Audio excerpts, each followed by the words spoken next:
Hi everyone, welcome to today's video. We're testing out a new primer from the drugstore. Milani recently launched a new primer. It's the Conceal and Perfect Blur Out Smoothing Primer.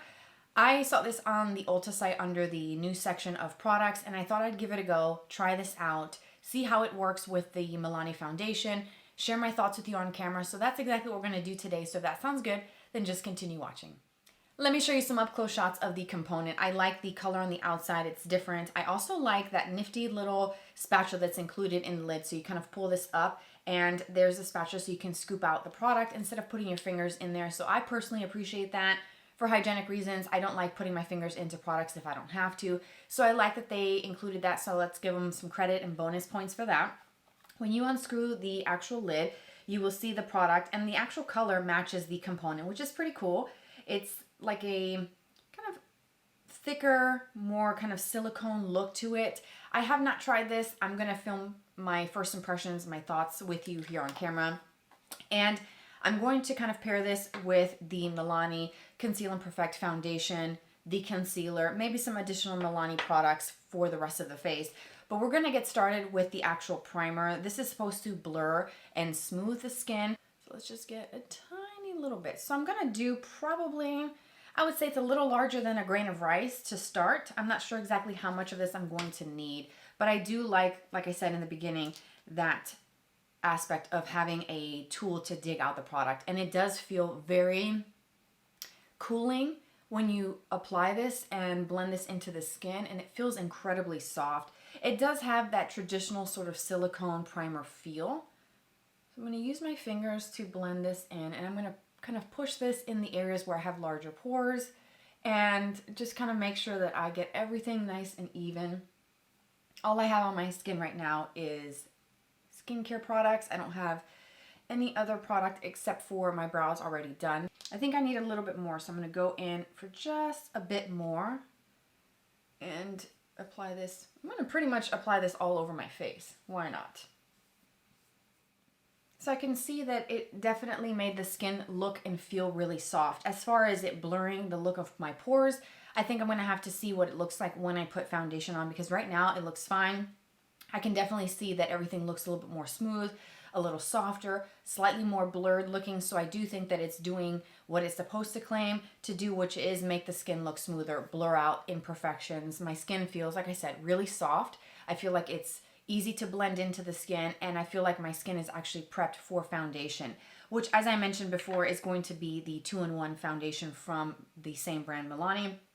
I have the shade 00 BB Nude. I'm going to use my damp beauty sponge. This is a Real Technique sponge to apply this right over the primer, and we're going to just kind of see how this is going to look with the actual brand's foundation. I do want to try this again, this primer, with my go-tos and see how that works, but I wanted to pair this with their products because generally when brands come out with a product like primer, it's meant to go along and be ideally a nice companion to that brand's foundations and their complexion-based products.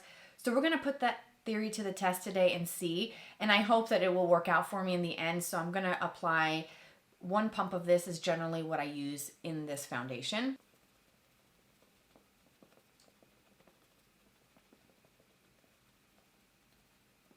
I'm pushing this foundation in with the flat side of my sponge. I like this sponge for that reason, because I can really get a nice even application without having to do a lot of work. And I wanted to kind of press this in over the primer, not to disturb it, because when you use brushes and you're buffing, you're sort of mixing everything together. But I really wanted to, since this is a smoothing and blurring primer, leave it in place as much as possible and just kind of push right over the top, especially right through here where I have larger pores that are noticeable.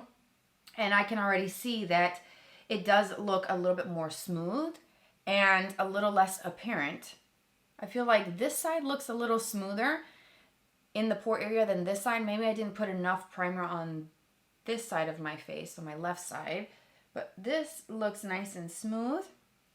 It looks smooth over the nose, right between the brows. Where I have sort of texture is on the chin, and I can still see a little bit of texture still kind of showing through, but that's something that I experience if you have dryness, peeling skin, textured skin. Sometimes it's really hard to completely make that disappear when you put product on. So I think it did a pretty decent job, honestly. And I like how this primer is pairing with the actual foundation. I'm going in with my Conceal and Perfect concealer next. I have the shade Nude Ivory 110. It's a little light, but it'll all work out in the end. So I'm going to apply the concealer. I'm going to set my face with some setting powder. I'm going to do blush, bronzer, highlight, the eye look, and then I'll be back to show you the finished look. And here is the end result with all of the makeup products applied for today. What do you guys think? I think everything applied really nicely over this primer. I didn't have any issues with the foundation. I didn't have problems with applying bronzers, blush, highlights. I did a multi-step process with those types of products, so layering creams and also some powders.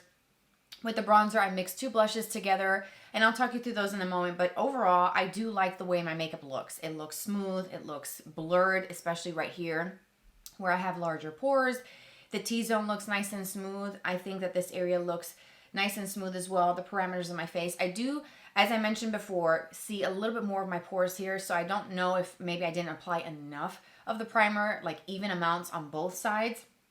This side does look a little bit smoother, in my opinion, here in this general area versus this side. And I do have just like these little small little bumps, like little pimples. So maybe that's what it is that's kind of throwing me off. And I do have a luminous finish with the blush. But aside from that, I do think that this is a good primer.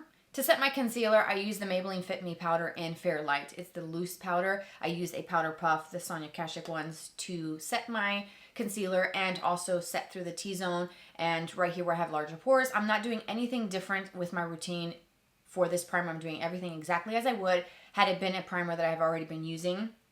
Then for bronzer, I went in with first the cream bronzer from Milani. The Cheek Kiss formula I think is spectacular. It's one of those formulas that I think performs just as good, if not better, than the high-end ones that I own. So I did a little bit of this, and then I did the butter bronzer from Physicians Formula. This is actually a new product into my collection based off of your recommendations. My subscribers shared their favorites with me, and I'm just so thrilled to have this back. So I did this powder over the top of the Milani cream. So it's a 2-step powder and cream for the bronzer. For blush, again, another subscriber favorite and recommendation, the Revlon Apricot Blush. So I did a little bit of that first, and then I went over the top with the Baked Blush from Milani in Dolce Pink. Mine is broken, so I can't really show you, but it's a really pretty kind of mid-tone classic pink shade with a nice kind of golden sheen. So that's the majority of the sheen that you're seeing. I did use a little bit of highlighter. It's from L'Oreal, the Infallible Fresh Wear Highlighter in the shade Champagne Glow. It's so small in the back. Champagne Glow. I did just a tiny bit of that on the high points of the cheek. I use that as my highlight for brow and inner corner and a little bit on the nose. So that's pretty much the complexion type of products. For eyes, if you're curious, I use the Moira Time to Shine Celestial palette. So I use just this for my eyeshadow look. Did a little bit of Revlon eyeliner and the Falsies Surreal mascara. Again, another subscriber favorite. I really enjoyed how this looked. Quickly for lips, I used the Lifter Liner from Maybelline. I absolutely love this formula. The shade that I use is Line Leader. It's my go-to. It's my Lips But Better type of shade. I use it almost every day. Then I topped it with one of the new lipsticks from CoverGirl in the shade Dreamy Pink, and it's a nice, really luxurious feeling formula. These are, again, one of their newer releases from the last few months. And then I topped it with the Milani Fruit Fetish Strawberry Melon Lip Oil. So that's giving me that intense gloss and that shine. This is a really nice lip oil formula.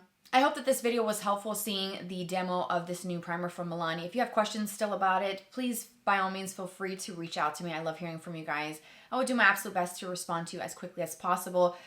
But based off of my first impression, bottom line is I do see myself using this again, and I will be trying it again, probably tomorrow, and mixing different brands and products just to kind of see what that is going to be like for me. But I'm pretty sure I'm going to get the same result. A nice, smooth, even look to my skin, and a nice, smooth, even look at the end with everything else applied on top of it. So, like I said, I hope that this was helpful. Expand the description box. Everything is going to be listed and linked for you down below. Subscribe for more videos like this in the future. I post videos twice a week, every Tuesday and every Friday. You can also be friends with me on Instagram. It pops up here on the screen, and I look forward to seeing and connecting with you there. Take care, you guys, and I'll talk to you very soon. Bye-bye.